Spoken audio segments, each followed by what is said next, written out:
Hey guys, how is everyone out there in Facebook land today? It's Amanda with VeraVise.com, and as I promised last week, I wanted to try to make this a regular thing. So here I am at 4 o'clock today, Eastern Standard Time, going live, and I've moved around everywhere. This is my dining room. I have this big window behind me and the curtain pulled because this time of day, the sun comes in through that window, and everywhere in this room is just flooded with all of the sunlight, which is great unless you're trying to watch TV or do anything with a screen. So hopefully you guys can see me today, and I don't see as much jumping around, but I'm hoping everything is going okay.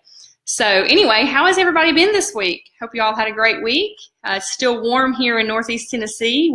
Today we have a nice comfortable 75 degrees outside, so it's quite lovely. We've had a little bit of rain over the weekend. I think pretty much that's the go-to around here. It rains on the weekends and beautiful during the week, so not so happy for my poor hubby who has to work all week. But anyway, so I hope everybody's doing okay. I wanted to come on today, and today we're just going to pretty much talk Disney for two reasons. One, I love Disney, and the other because we have kicked off, as I mentioned last week, the hashtag #DisFanChat on Twitter. We're doing that on Tuesday nights at 9 p.m. So tonight, if you didn't get to join us last week, I hope you'll come on Twitter if you're on Twitter and type in hashtag DIS, that's DIS fan, F-A-N, chat, and join us. Last week, we talked all about the new D23 announcements that came out in July. We had a great time. We had a pretty good turnout, lots of activity. If you've ever done a Twitter chat before, they are crazy. It's fun to try to keep up with all the conversations.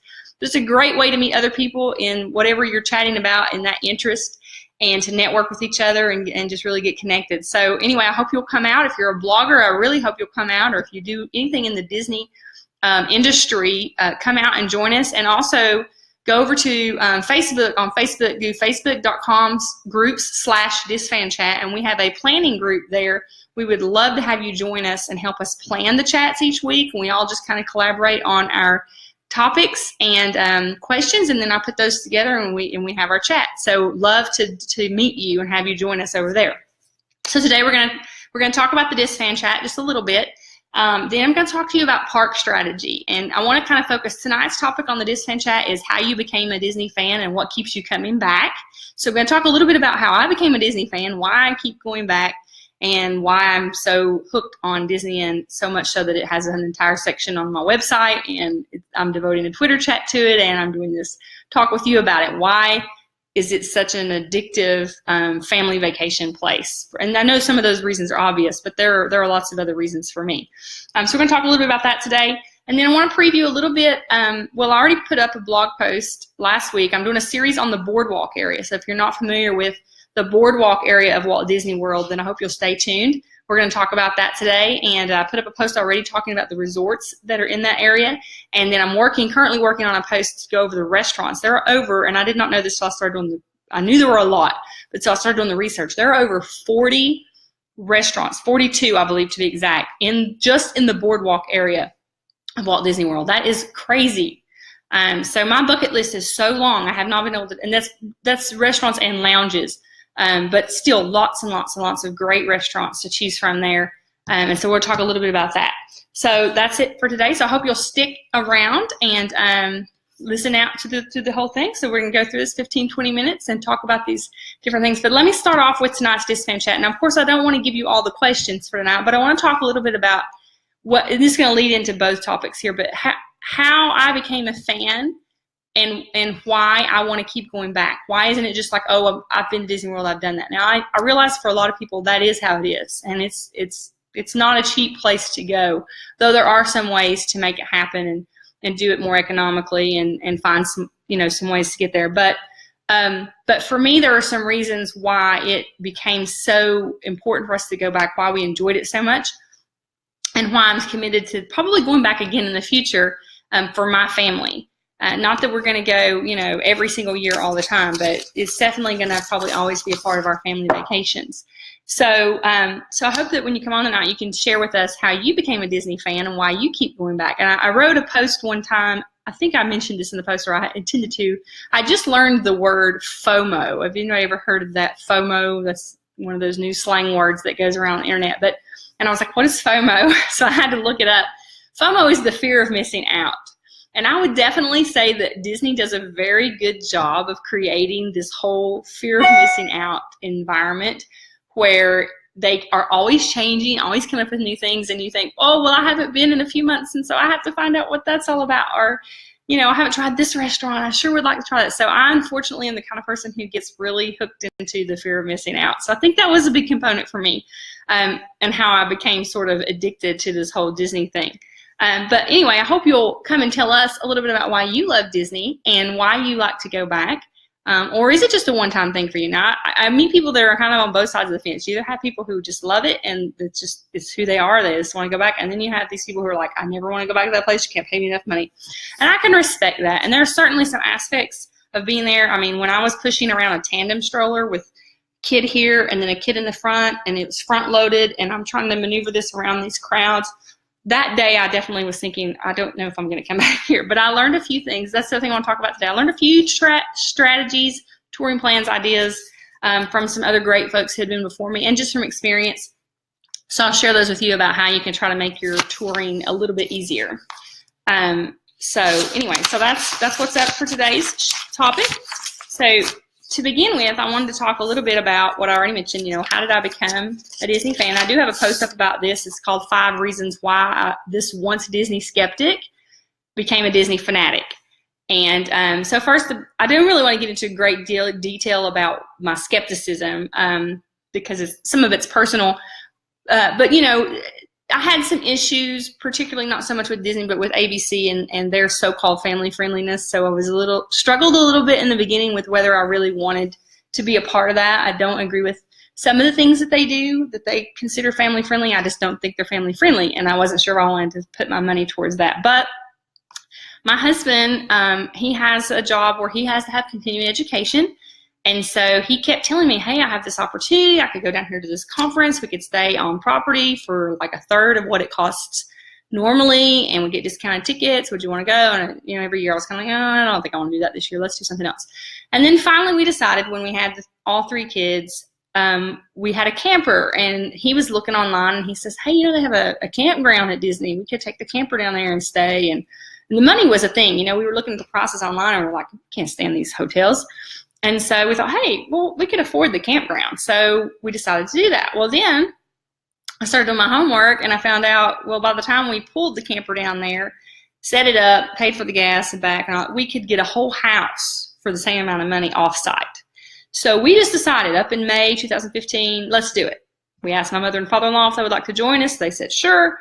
So we had like 3 weeks to plan for this trip, and I rented a house, and we went.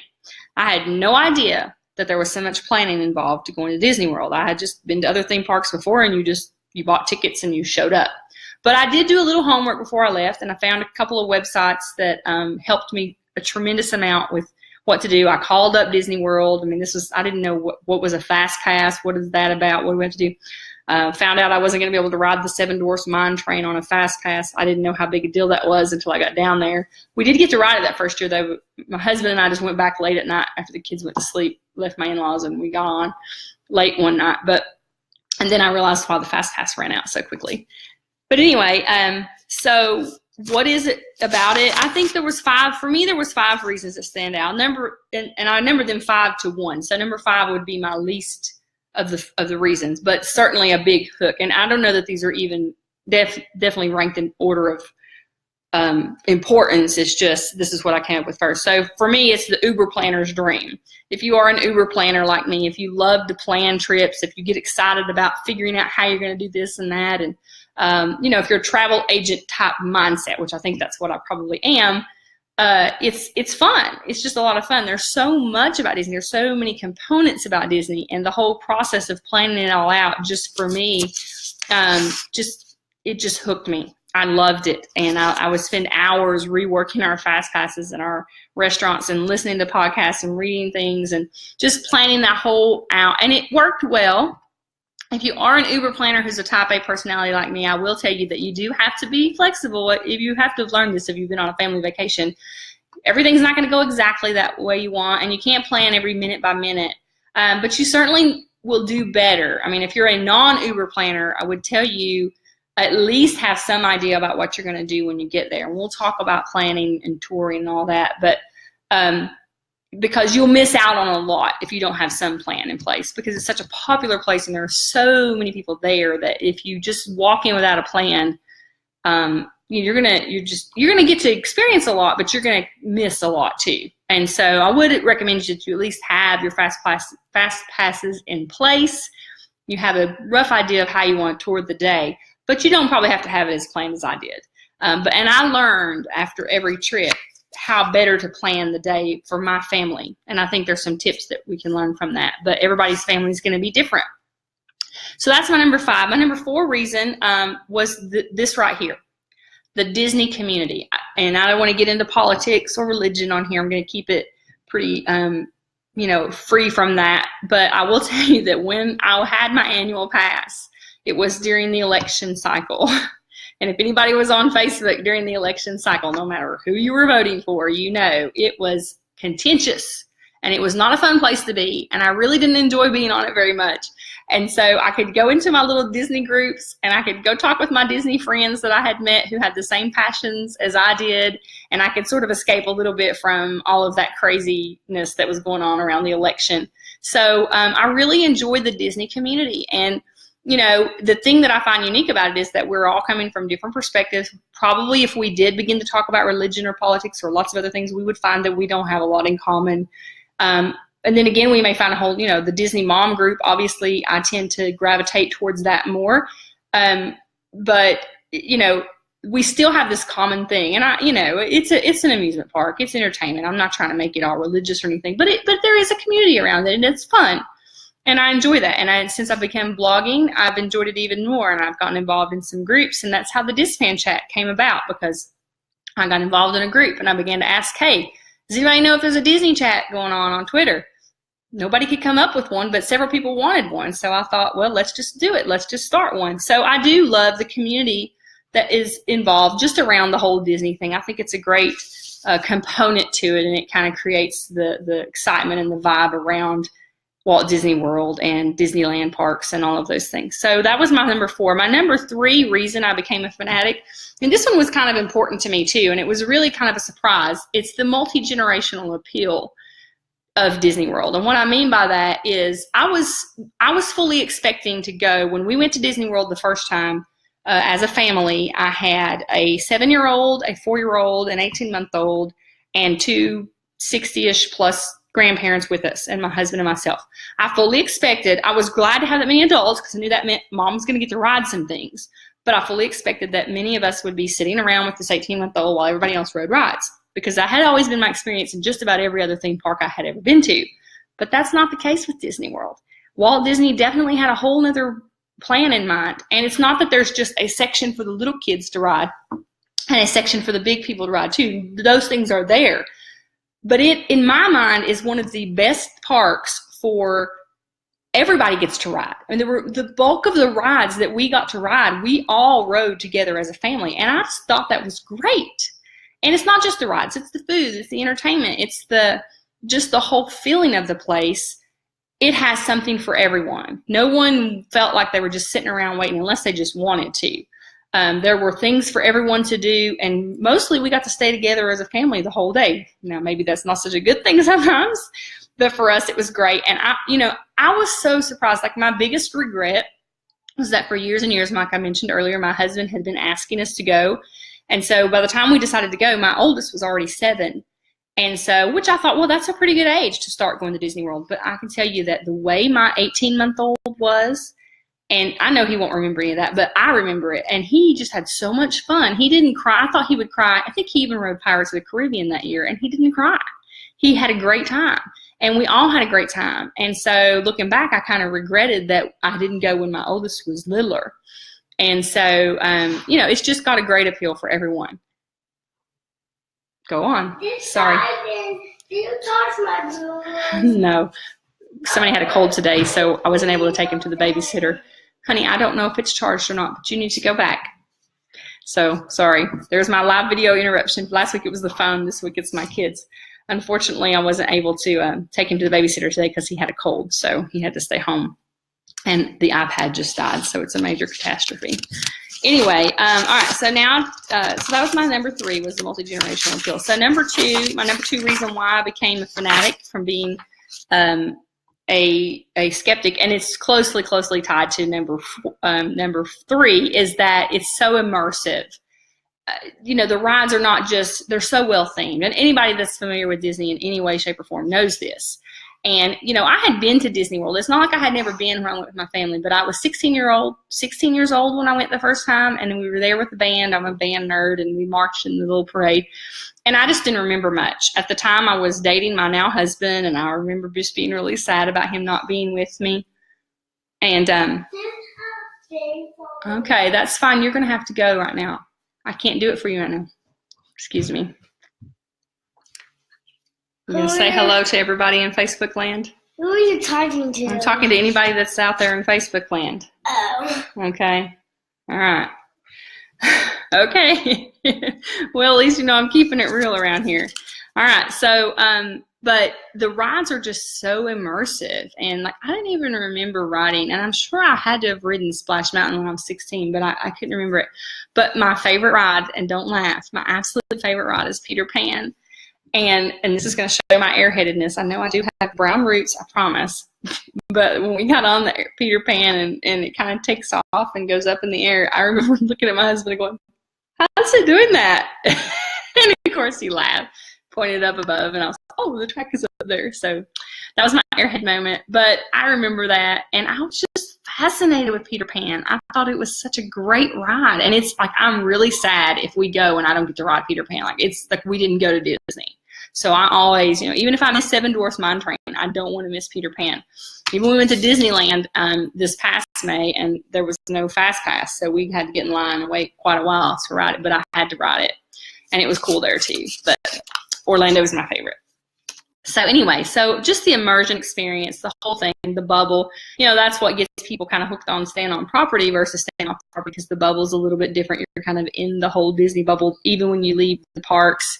Not that I think staying off property is fine, and we have a great time either way, but it is truly what Walt wanted, this escape kind of from reality, and you kind of get immersed into the story and immersed into the experience. And the animatronics are so good, in my opinion. One of my other favorites, and it's not usually very much a long wait, is Under the Sea. I love, my favorite is Ursula. I think that is a great puppet or animatronic. Sorry. I just love it. So anyway, so that's my number 2. My number 1 reason, and this really is the reason. If people ask me, why do you go to Disney so much? Why do you love it?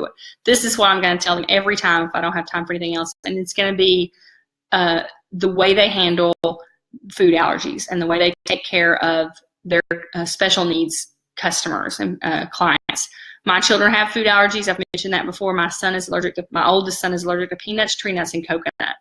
And my daughter's also allergic to peanuts. And so when we first went, and I'm going to do a whole posting one day about my very first character experience, and I'll just give you a brief review, but it was Tusker House. And when they brought out the dessert tray, because they have like the go up to the buffet and get all of these fabulous desserts. And if you're not allergic to nuts, I absolutely recommend this little brownie thing that they have. It's like a macaroon. Oh, it's so good.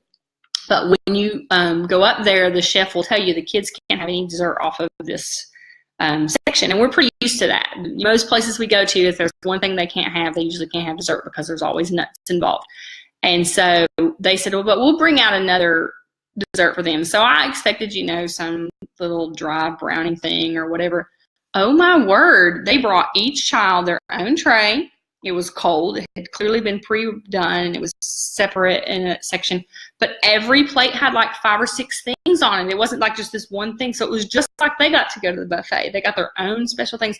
That made such an impact on me. And I was just always so impressed. Now, it does add some time to our eating there. It takes time to wait on the chef. And there have been times we've been feeling like, why are we waiting so long? I have to remember we're waiting on them to prepare the foods for the kids. But that happens in every restaurant we go to. But they just do such a good job. And I want to do a whole posting one day on just the whole experience as an allergy mother and how they do so. And I have read accounts that my kids are not near as bad as mine. I've read accounts where this one mom I read, she was in touch with the chef for months before they ever went to Disney. And this chef had everything done for this kid. The kid could go pick up his lunch in a bag and take it with him.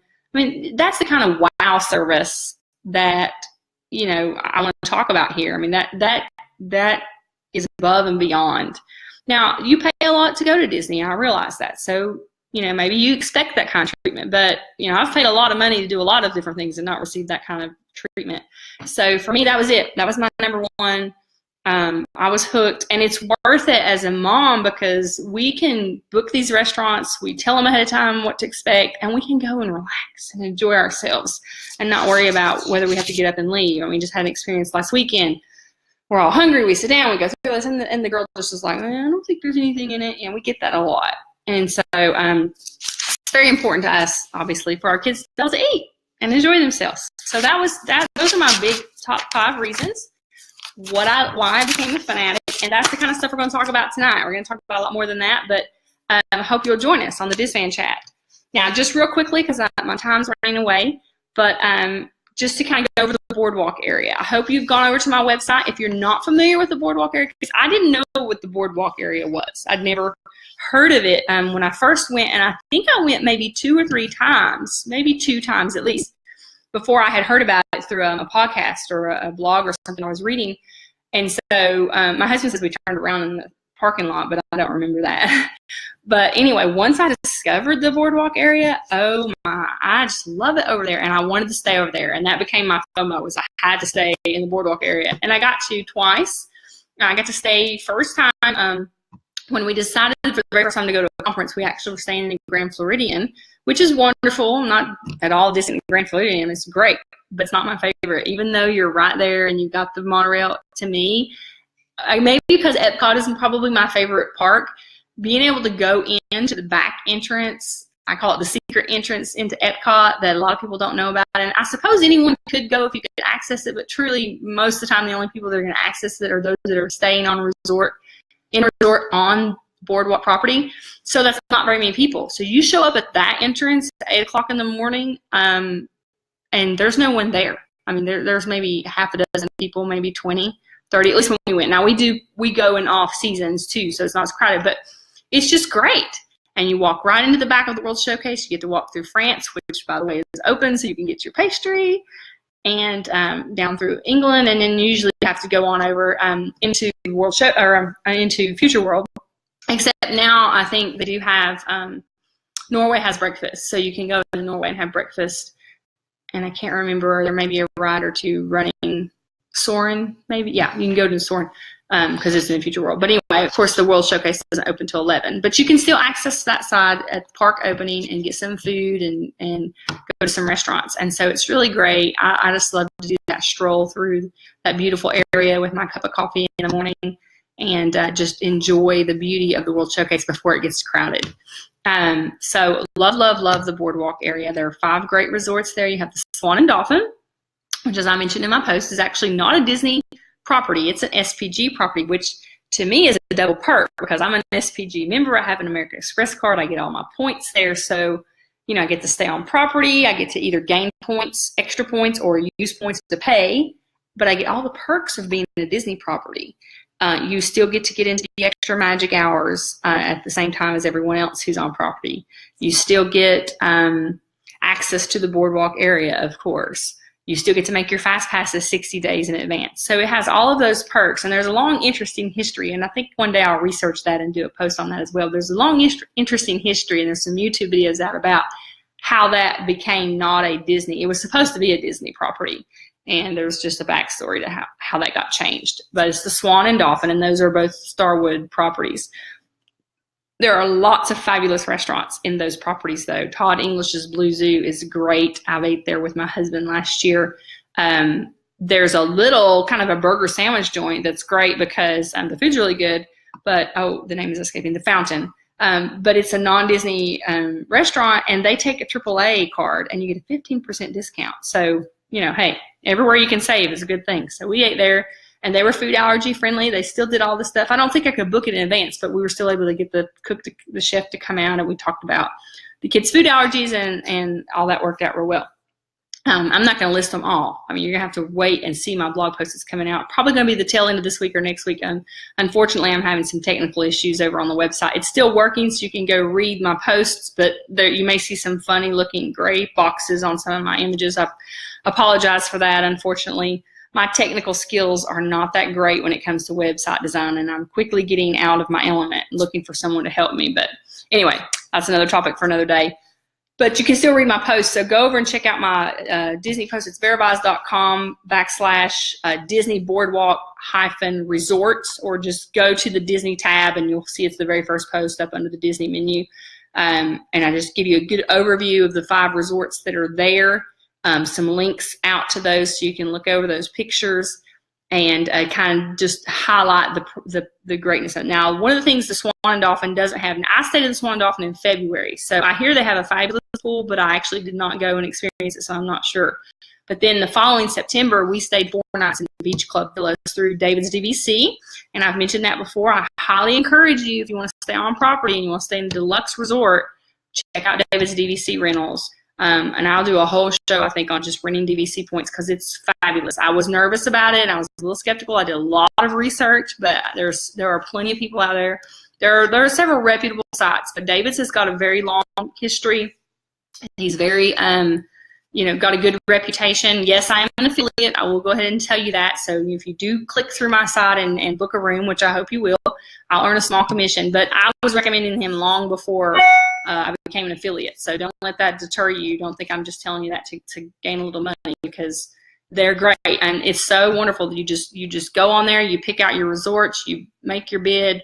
And I'll get into all that in a post in the future. And they do all the rest. There's really not much for you to do. And when you show up at the hotel, it's just like you booked it straight through Disney, but you did it for 1/3 of the price that you would pay through Disney. And you get all the access to all the things that the regular hotel people get. You're staying on property in one of their vacation club places. So in Boardwalk, you get access to the fabulous Stormalong Bay pool. So check out my blog post and check out that pool. It is amazing. The bottom of the pool is sand. In one section. I mean, it's really great. The kids, as a matter of fact, that's the one time we stay on property that it was hard for me to get them to leave and go to the park. They just wanted to stay in the pool the whole time. And I was like, I want to go to the parks. But, so it was a tough decision there some days. And we have an opportunity to go back in November without passes. And I'm trying to decide if I can bring myself to stay on property and not go to the parks. I haven't made a decision on that yet, but we'll have to see. Stay tuned. So anyway, check out that post. Read all about that. You have the Beach Club, you have the Yacht Club, you have Swan and Dolphin, and then you have, what am I forgetting? There's 5. Beach Club Resorts and villas.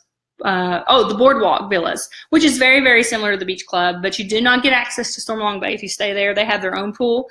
And it's an interesting pool. If you are not a fan of clowns, you may not like it. You'll have to go look at the picture.